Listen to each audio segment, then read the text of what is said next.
Tax authorities अब email और social media भी चेक कर सकते हैं। मगर ऐसा हो क्यों रहा है? न्यू इनकम टैक्स बिल पर क्यों चर्चा हो रही है? क्या है पूरा मामला, जानेंगे इस वीडियो में। हेलो, मैं स्वर्ण और आप देख रहे हैं स्विच। तो फाइनेंस मिनिस्टर निर्मला सीतारमण ने न्यू इनकम टैक्स बिल जो था वो पार्लियामेंट में पेश किया इस साल। इसका ऑब्जेक्टिव ये था कि जो टैक्स से रिलेटेड प्रोसेस है और डॉक्यूमेंटेशन है उसको और आसान बनाया जा सके।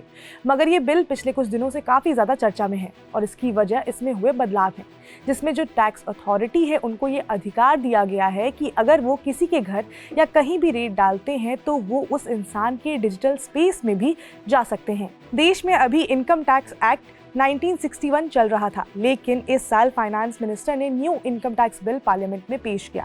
हालांकि ये बिल अभी पारित नहीं हुआ है। ये बिल अभी जो सिलेक्ट कमेटी है उसके पास रिव्यू के लिए गया है। वहाँ से रिव्यू के बाद अगर ये आगे बढ़ता है उसके बाद ही ये एक्ट में बदल पाएगा।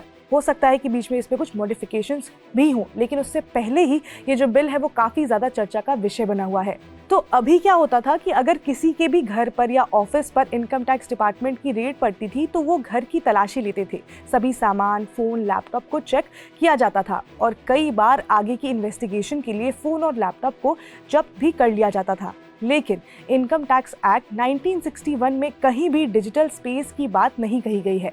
तो ऐसे में अगर जिसके घर रेड पड़ी है वो कोर्ट के दरवाजे खटखटा सकता था कि इनकम टैक्स अथॉरिटी ने उनके राइट टू प्रिवेसी में दखल दी है। और आपको मैं ये बता दूं कि जो राइट टू प्रिवेसी है वो एक फंडामेंटल राइट है जो कि आर्टिकल 21 में आता है। लेकिन अब ऐसा कानून बनाया गया है कि जो डेजिग्नेटेड टैक्स अथॉरिटी के पास इनकम टैक्स बिल 2025 के सेक्शन 247 के तहत ये अधिकार मिल गया है उन लोगों को कि वो लोग डिजिटल स्पेस में एंटर कर सकते हैं अगर उन्हें ऐसा लगता है तब।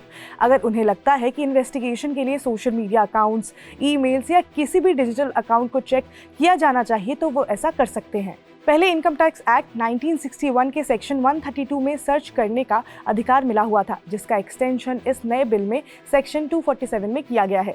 इसके साथ ही साथ अगर मान लीजिए कि कोई व्यक्ति अपने फ़ोन या लैपटॉप का पासवर्ड नहीं बता रहा है तो उसे क्रैक भी करवाया जा सकता है। इसका भी अधिकार इस बिल में दिया गया है।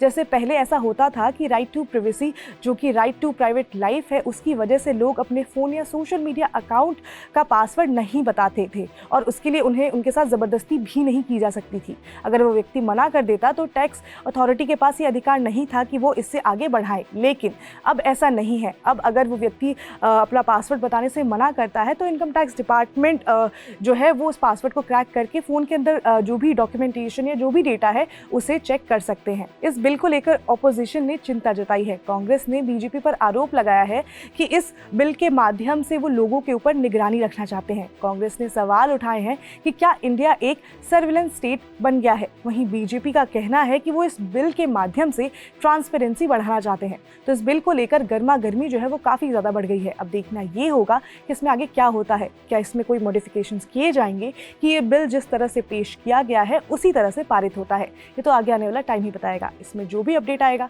हम आप तक पहुँचाते रहेंगे। आप जुड़े रहिए स्विच के साथ। इसके साथ ही अगर आपको वीडियो इन्फॉर्मेटिव लगी हो तो लाइक करें, शेयर करें, सब्सक्राइब करें स्विच को।